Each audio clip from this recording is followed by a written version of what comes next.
What's up, Alchemist? West Coast, East Coast, in between, all that stuff. That's me. If I had to choose one record, damn.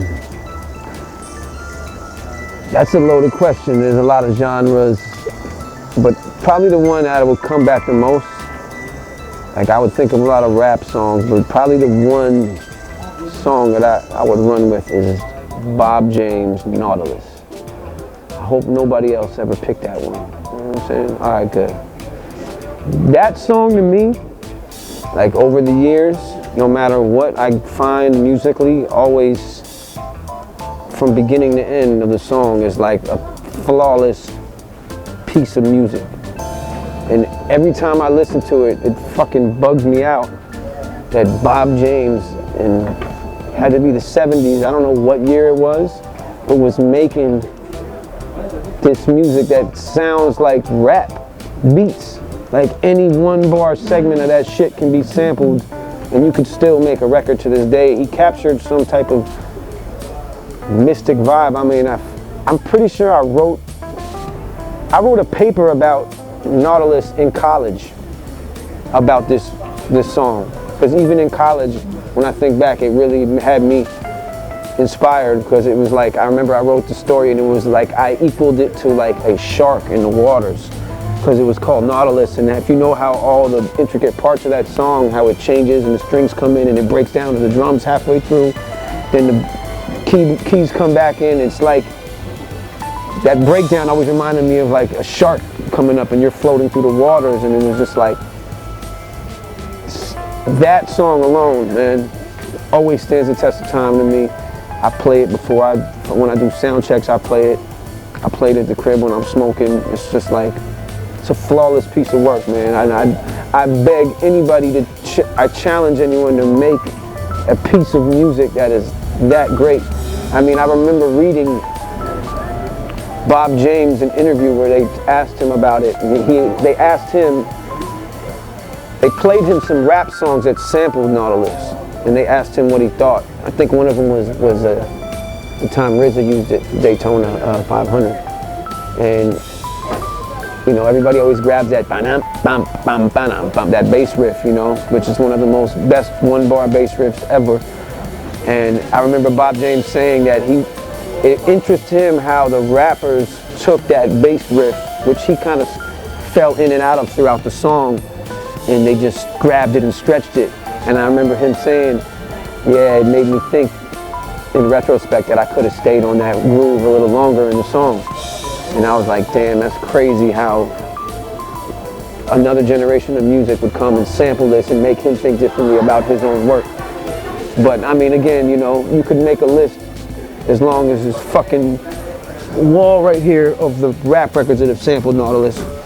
So that just goes down to history, man. Put me on an island. Just give me one like little ear thing with a little fucking iPad and just put that shit on repeat. I'm good. Nautilus.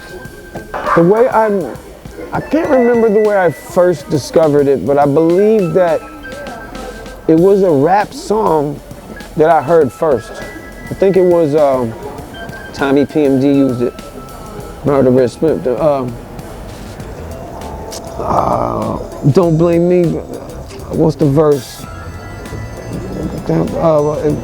It was Redman. It's Redman and EPMD.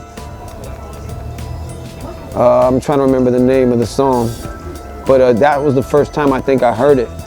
The bass line, you know what I mean? And it was just like, this was amazing. And then once I got into beat making, I discovered Bob James, the record. Because I think back in those days, they weren't really, like, the credits weren't listed, like who was sampling what.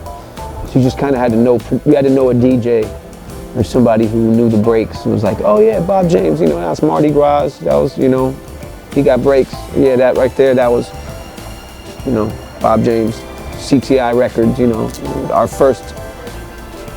my first experience with beat making, like the first batches were a lot of jazz samples. Kudu Records, CTI, all those labels. And Bob James was one of those, you know, so it was just like one of the early years. And then just fucking, over the years though, it dawned on me how incredible that song is, you know, and it also Rest in peace to my brother DJ AM. He was another person who was like always, yo, Nautilus.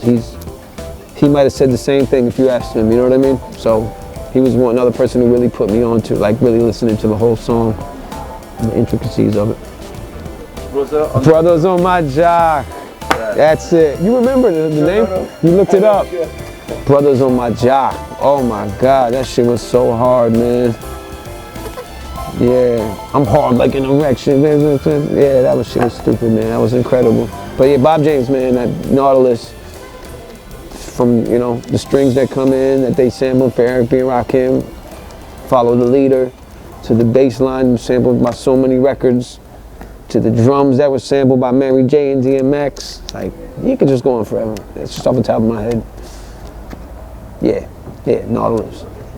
Yeah, a lot of different things are in the oven right now, various projects. I like to wait until till the runway is clear and the plane is scheduled for takeoff entirely before we do a lot of the promoting, you know, but I'm definitely working with the mob. I'm working with all the usual suspects and some unusual ones without putting too much out there. But I promise when the time is right, the full promo will be made.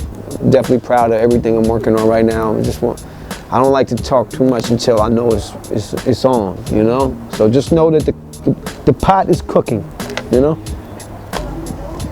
I don't know. I like to keep it organic and what comes my way, you know? But yeah, I mean, you know, I'd like to do a record with Earl. Me and Earl talked about it. Earl Sweatshirt, you know. We work a lot anyways, but, you know, who knows?